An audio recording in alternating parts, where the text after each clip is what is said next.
What's up guys and welcome back to TechPlan. Today we got a brand new light from our company called Atrium. Let's check it out. Alright, the light that we're going to be unboxing today was sent to me from Atrium Lighting, and this is the Hydra-1000.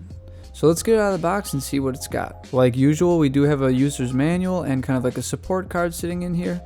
In the first bag we have a power cord and a telephone line.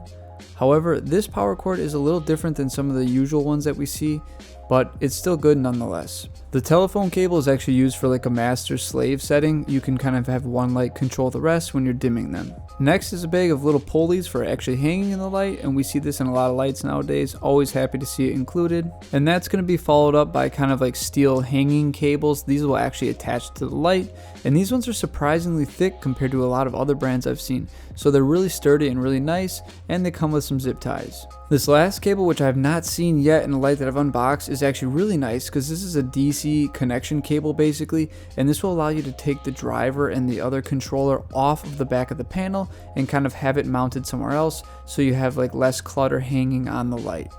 So that's really cool. Looking at the back of the light, you can see a nice Meanwheel driver. It's good to see these name brand ones along with kind of the control box.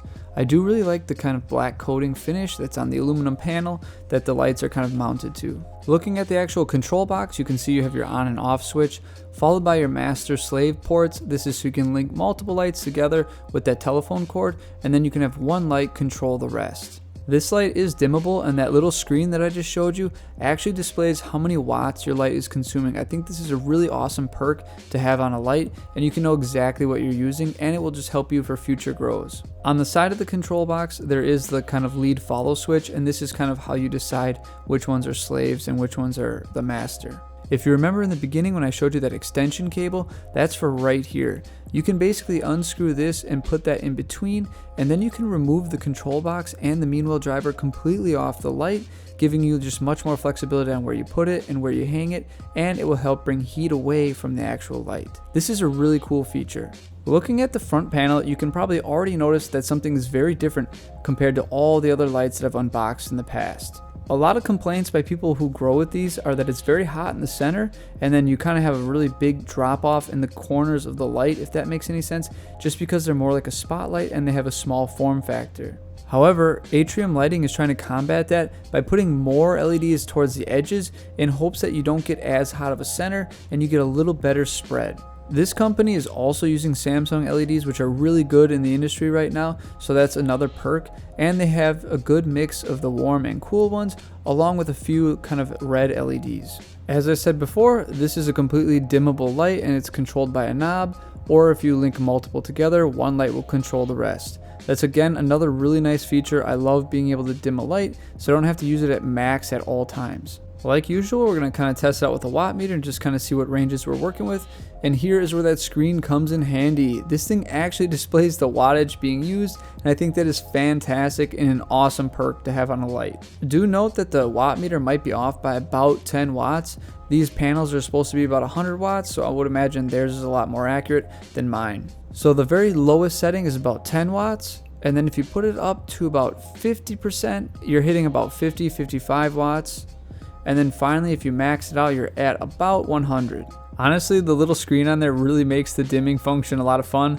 I just like watching it go up and down, and just really neat to be able to see what you're using right away. I did find that if you switch it into kind of slave mode, it goes like full power because it's basically waiting for commands to be dimmed, and you actually can squeeze like another 4 watts. I can't quite tell if it gets any brighter, but I just see it in the reading. As always, I like to do kind of a little pattern test, so here we can kind of see if we can tell the difference between the old style lights and this style where the LEDs are more focused in the corner. Honestly, it's hard to tell with your eyes just because it's a very tough thing to notice, but maybe. I'm definitely going to do more experiments in the future. I did try and do a side-by-side comparison with this one and the Spider Farmer light. They are both about 100 watts, so they should be comparable. For whatever reason, this Atrium Lighting one is actually quite a bit brighter, even though they're supposedly both using Samsung LEDs, and they're both actually about 100 watts, so I'm not sure how they're much brighter or what they're doing, but they are. I don't have any really great way of measuring the actual differences. However, putting it in my video editing software, I can kind of see like the waveforms, and the other ones are much brighter and at least brightness according to like exposure, but I don't know about like efficiency for plants. But you can see that the Atrium hump is quite a bit bigger, which is again strange because they're using the same kind of LEDs and they're using the same amount of wattage. Another thing to notice is that hump is actually kind of correlating to the circle on the table, so that kind of fall off on the hump on either side is actually kind of the light getting less powerful. So I don't really notice any extreme difference between kind of like the fall off zone and whether or not the spacing of the LEDs is affecting anything. But again, I'm going to be doing a big kind of grow off between this light and many others, and maybe we'll see a big difference on the outer plants as we do that in the future. Well guys, I hope you liked that quick unboxing. This is actually quite an interesting light, and they really do send you quite a bit of like little premium attachments to kind of help you out if you have multiple or if you want to kind of orientate it differently. I hope you guys are looking forward to the big like grow light fight, or whatever I should call it, the grow light fight, where I'm going to kind of have 4 of these different light companies all competing against each other, and we're going to see kind of which ones can produce the best vegetables. So stay tuned for that. And as always, may your plants grow strong and healthy. I'll see you next time.